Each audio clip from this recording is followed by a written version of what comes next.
Tell me if this sounds familiar. You wake up in the morning a little earlier than you'd like, but at this point, you're kind of used to it. You go to the bathroom, get dressed, and head out to a job you don't totally hate, but you're not thrilled about it either. You work an 8, sometimes 10-hour day, go home, relax for a while, scroll on your phone, maybe watch a movie or a show until you get bored of it. You eat dinner, you shower, go to bed, and then wake up and do it all over again. It's not a bad life, right? It's not exactly what you dreamed about for yourself when you were a kid, but you're accustomed to it. You're comfortable.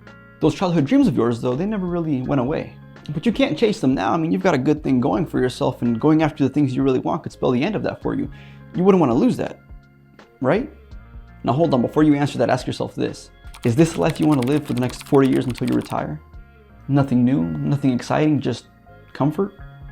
If you're not jumping for joy at the sound of that, then I've got some bad news for you, because that's what awaits you if you keep living in this comfort zone you've created. Because your comfort zone is killing your dreams.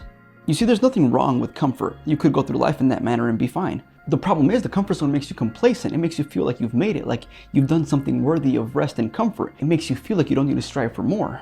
But the reality is that 99% of people have a vision for themselves that goes beyond the mundane life they're living. Sadly, that vision cannot be fulfilled from the safety of your comfort zone. You have to push yourself beyond what you know, beyond what you've done. Nothing changes if nothing changes. Yeah, nothing changes if nothing changes, man. And the biggest and greatest changes come from outside of your comfort zone, but getting there isn't easy. Learning to leave that zone of comfort takes time, effort, commitment. But lucky for you, I'm here to help you. So here are 6 easy ways to start slowly leaving your comfort zone so you can start making some changes in your life.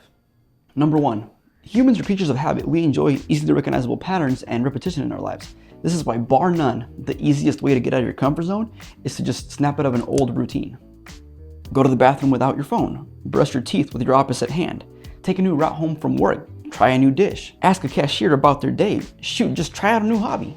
What this does is it adds a bit of novelty to your life by forcing yourself out of minor daily comforts that you probably didn't even realize you had. It sends a message to your brain that you're doing things differently, and honestly, you probably won't like it. It's gonna feel weird. But if you can force yourself to keep making these minor changes and keep switching things up, getting out of your comfort zone in other areas of your life will be much easier. Okay, number 2. As I said in the previous tip, humans enjoy patterns. We're naturally very structured because it makes our lives predictable. Back in the caveman days, this probably helped with survivability and whatnot. But because we enjoy structure, we tend to make our lives structured to the nth degree. If we work out, we're doing 10 push-ups. If we're reading 30 minutes. And because of this, tip number 2 to get out of your comfort zone is use the +1 method. This tip is as simple as it gets. All it means is that whenever you're doing something, push yourself to do one more of that thing. If you're working out, do one more rep. If you're reading, read one more page. If you're running, run for one more minute. The key here is that one more repetition is enough to make you uncomfortable, but not enough that you can make up excuses or feel like you can't do it. And it may not always be easy. I mean, if you're working out to failure and you try to push for one more rep, you really may not be able to do it. But forcing yourself to at least try pushes yourself just outside of that zone of comfort, and that's where we want to be. Okay, number 3. The most common phobia in the world is the fear of public speaking.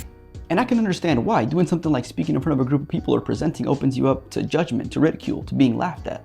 This is also what makes it exactly the perfect exercise to start leaving your comfort zone. So tip number 3 is build something in public. You can do this a million different ways. You can start a newsletter, you can start posting on a YouTube channel, you can start just simply posting tweets. And the great thing is you can combine this with things that you already do. If you write poetry, share it on a blog. If you take photos or draw or paint, post pictures on Instagram. If you want to talk about self-helpy and philosophical topics, post videos on YouTube.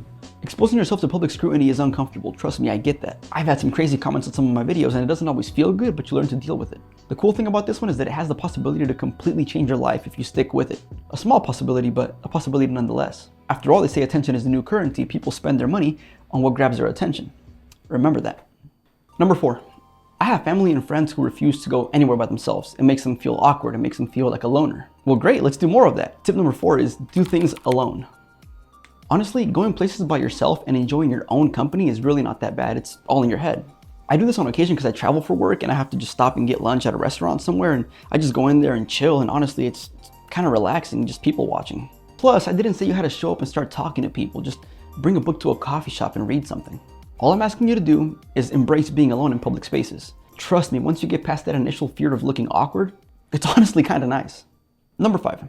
There's this old study that says that in the workplace, sitting next to a high performer can increase your own performance by up to 15%. That's awesome, right? Well, let's apply it to comfort zones, because you should spend time with people who regularly leave their comfort zone. When you surround yourself with people who constantly live outside of their comfort zone, it will naturally rub off on you. There's just no way that it won't. Seeing others put that into practice will show you that there's nothing to be afraid of. It'll make stepping outside of your own comfort zone seem safer, more doable. Of course, you should still use common sense and not do things that are reckless or potentially dangerous. The people that already step outside of their comfort zone are more likely to do riskier things, and I'm not saying you have to do that, but the practice of doing smaller things alone will definitely give you a confidence boost. Number 6. I'm not gonna lie, I put this at the end on purpose because it's probably the hardest to do, but let me tell you anyway. Physiologically, meaning in your body, anxiety and excitement create sort of the same response. Your heart rate increases, you become more aware of your surroundings, you might even sweat a little. So what you should do the next time you're feeling nervous or afraid to step out of your comfort zone is reframe the stress response. Instead of thinking, oh my God, this is so scary, simply tell yourself, you know what? No, I'm actually excited. This is gonna shift the experience from terrifying to exhilarating. And you may actually start to feel good about doing the thing.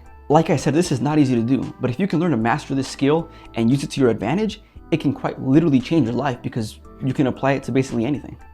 There's actually a great TED Talk by psychologist Kelly McGonigal that explains how the way we think about stress can affect our lives and how to use it to your advantage. She explains it much better than I ever could, so I'll leave a link to that video in the description if you want to check it out. But okay, that's going to be all for this video. If you enjoyed it, please consider liking and subscribing. Don't forget to start a conversation with me in the comments, and I'll catch you in the next one. Peace.